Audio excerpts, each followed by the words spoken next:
11월 27일 밖에 받는 복음의 공동체를 위해 기도하라. 요한계시록 12장 7절부터 17절까지의 말씀입니다. 어제 환상 가운데 거룩한 공동체, 또 거룩한 사람들, 여인과 또 그리스도의 탄생, 그리고 그 이후에 이 거룩한 공동체를 핍박하는 머리가 7 달리고 또 뿔은 10개가 달린 붉은 용의 등장, 그 핍박 가운데 1260일간 피할 수 있도록 양육시켜 주시는 하나님의 인도와 보호에 대한 환상을 사도 요한은 목격하게 되고, 오늘 또 굉장히 경이롭고 놀라운 광경을 목격하게 됩니다. 바로 천상의 전쟁입니다. 하늘에 전쟁이 있었다. 미가엘과 그의 사자들이 용과 더불어 싸울세 용과 그의 사자들도 싸우나. 두 세력이 지금 충돌하고 있습니다. 하나는 미가엘과 천사들의 그룹이었고, 하나는 이 붉은 용과 그의 사자들이 싸우게 됩니다. 그런데 결과는 어떻게 되었느냐? 이 용과 그의 사자들이 이기지 못하여 다시 하늘에서 그들이 있을 곳을 얻지 못한지라. 여기서 중요한 표현 하나가 등장하죠. 다시라는 겁니다. 그렇다면 무엇입니까? 원래 용과 그의 사자들도 천상에 있었던 존재들이었다. 그러나 우리가 잘 알고 있듯이, 또 전승으로 내려오듯이, 이 사탄이 원래는 천사였지만 교만해서 정말 하나님께 대적하였다가 이 추방당하게 되고, 또 저주받은 존재로 미혹하는 자로, 하나님을 대적하는 존재로 전락하게 되는데, 그들이 다시 한번 하늘에 오르고자 했으나 결국 미가엘과 천사들을 이기지 못하고 내어 쫓겼다. 그래서 구절을 보면 큰 용이 내쫓기니 옛뱀 곧 마귀라고도 하고 사탄이라고도 하며 온 천하를 꾀하는 자라. 그가 땅으로 내쫓기니 그의 사자들도 그와 함께 내쫓기니라. 결국 전쟁에 패배했음을 사도 요한은 보게 됩니다. 옛뱀이 굉장히 두려운 형상이지만 결국 하나님의 사자들을 이기지 못했다. 그 이후에 완전한 그들의 패배를 선포하는 큰 음성이 들리게 됩니다. 하늘에 큰 음성이 있어 이르되 이제 우리 하나님의 구원과 능력과 나라와 또 그의 그리스도의 권세가 나타났으니 우리 형제들을 참소하던 자, 여기서 중요한 건 우리 형제들, 천사들을 뜻하는 것이죠. 참소하던 자, 유혹하고 핍박하며 타락시키던 존재가 이제 하나님 앞에서 밤낮 참소하던 자가 쫓겨났다. 또 우리 형제들이 어린 양의 피와 자기들의 증언하는 말씀으로 그를 이겼으니, 여기서 미가엘과 천사들이 이길 수 있었던 그 승리의 요인이 등장하고 있습니다. 무엇입니까? 어린 양의 피와 자기들의 증언하는 말씀으로 그를 이겼다. 즉 예수 그리스도의 보혈의 능력으로 말미암아 결국 이 천상의 존재들이 승리하게 됐고, 그들은 죽기까지 자기들의 생명을 아끼지 아니하였도다. 또 순교자들의 고백을 통해서 그들이 승리할 수 있었다라고 이야기를 합니다. 이런 고백 가운데 사단은 다시 땅에 내려와 이 땅을 미혹하며 자신의 분노를 쏟아내게 됩니다. 12절 이후에 등장하는 말씀을 보면 하늘과 그 가운데 거하는 자들은 즐거워하라. 그러나 땅과 바다는 화 있을진저 이는 마귀가 자기의 때가 얼마 남지 않은 줄을 알므로 크게 분내어 너희에게 내려갔음이더라. 이제 마지막 때 하나님이 심판하시는 그날이 얼마 남지 않았지만 사탄과 사탄을 따르는 무리는 첫 번째로 대적했지만 패배했고, 이제 그 분을 풀어낼 대상을 찾기 위해 이 땅을 찾아다닌다라고 이야기하는 것이죠. 용이 자기가 땅으로 내쫓긴 것을 보고 남자를 낳은 여자를 박해하는지라. 즉 그리스도로 인해서 시작된 거룩한 공동체, 여기서 출산이라는 표현이 교회가 예수님을 낳은 것은 아닙니다. 하지만 하나님의 구속사역 중에 거룩한 자들이 예수 그리스도의 가르침을 따라 그 예수 그리스도의 제자들을 계속 만들어내고 있는 이 거룩한 공동체, 오늘 여인으로 표현되고 있는 교회에 대해서 핍박을 받게 될 것이다. 그런데 우리가 두려워하지 않을 이유가 무엇입니까? 하나님은 핍박 가운데 내버려 두지 않으십니다.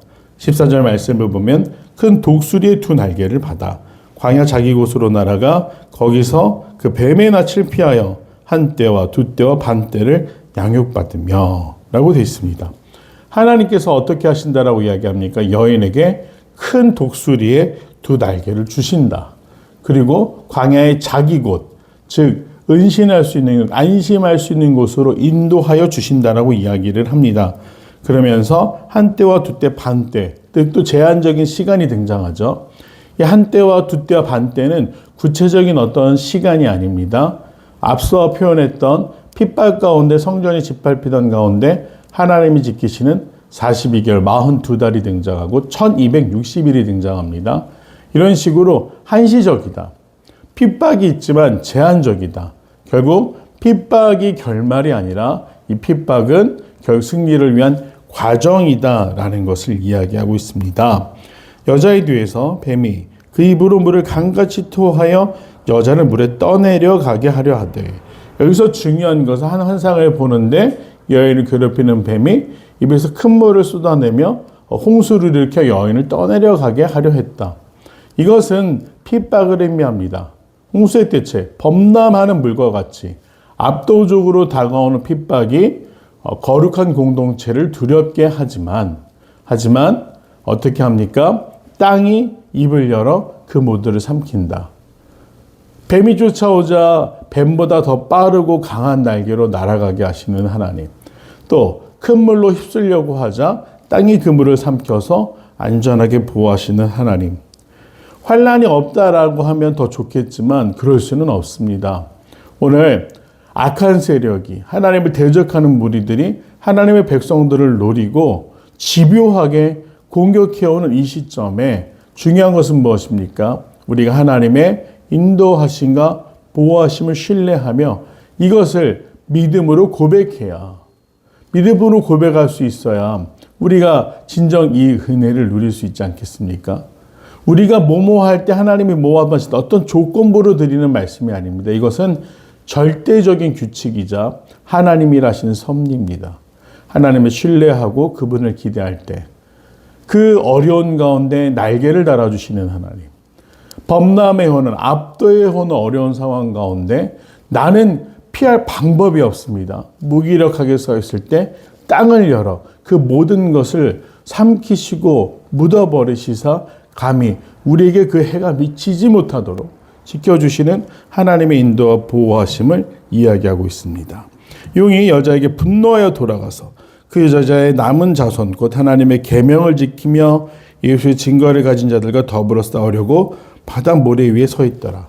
그러나 악한 세력도 만만치 않습니다. 끝까지 버티지 않습니까?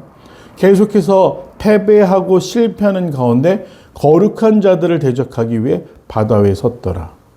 즉, 이 시련은 쉽게 지나가지 않지만 그들이 계속해서 대적해오지만 오늘 말씀을 통해 우리가 알 수 있는 한 가지 사실, 하나님은 자기 백성을 지키시고 하나님은 자기 백성을 외면하지 않으신다라는 그 사실을 우리가 기억하고 믿음으로 고백함으로 오늘 우리 삶 가운데도 역사하시고 붙들어 주시고 새롭게 하시는 하나님의 놀라운 능력을 경험할 수 있는 귀한 성도들이 되길 간절히 소망합니다. 우리 내용 관찰 한번 보도록 하겠습니다. 1.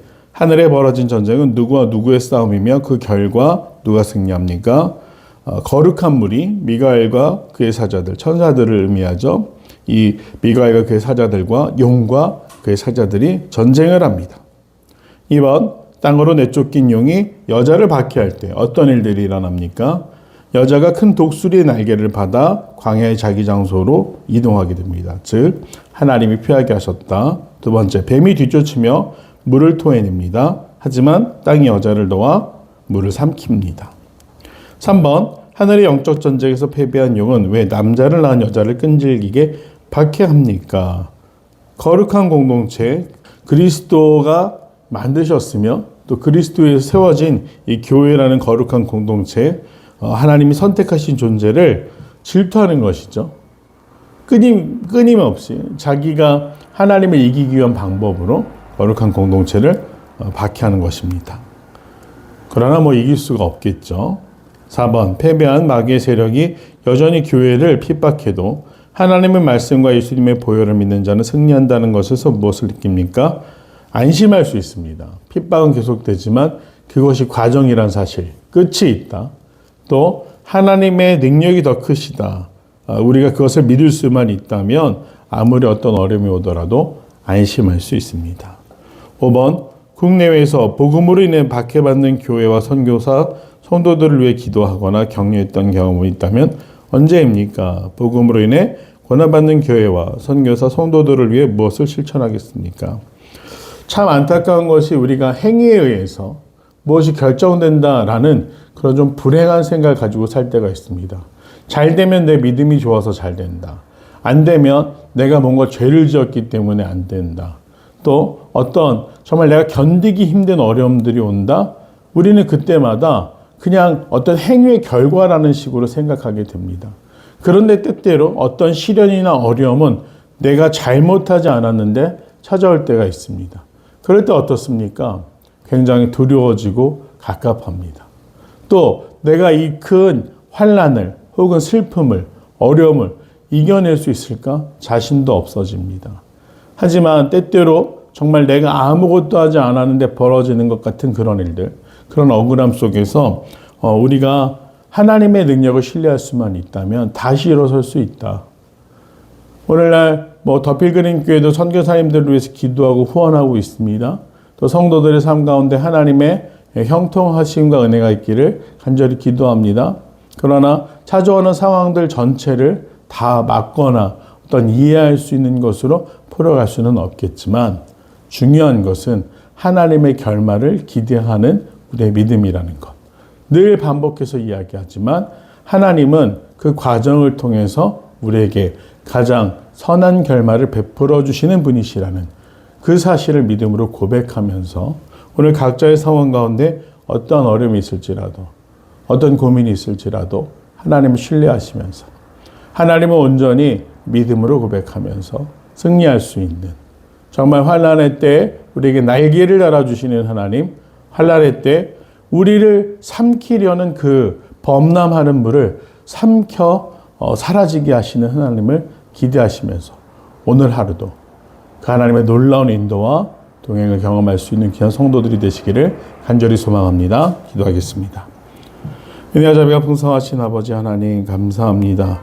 우리에게 날개를 달아주시는 하나님, 우리에게 피할 장소를 허락하시는 하나님, 또 우리를 압도하며 삼키려는 그 시련의 범람하는 물 앞에서, 시련의 홍수 앞에서 순간에 사라지게 하시는 하나님의 놀라운 능력을 기대하오니 오늘 하루도 주님과 동행하며 주님 그 큰 기쁨을 소망하고 우리를 안심시켜 주시는 하나님의 사랑을 경험할 수 있는 귀한 하루가 되기를 소망하오니 주여 우리를 붙들어 주시고 지켜 주시옵소서. 감사드리며 사랑하는 예수님의 이름으로 간절히 기도드립니다. 아멘.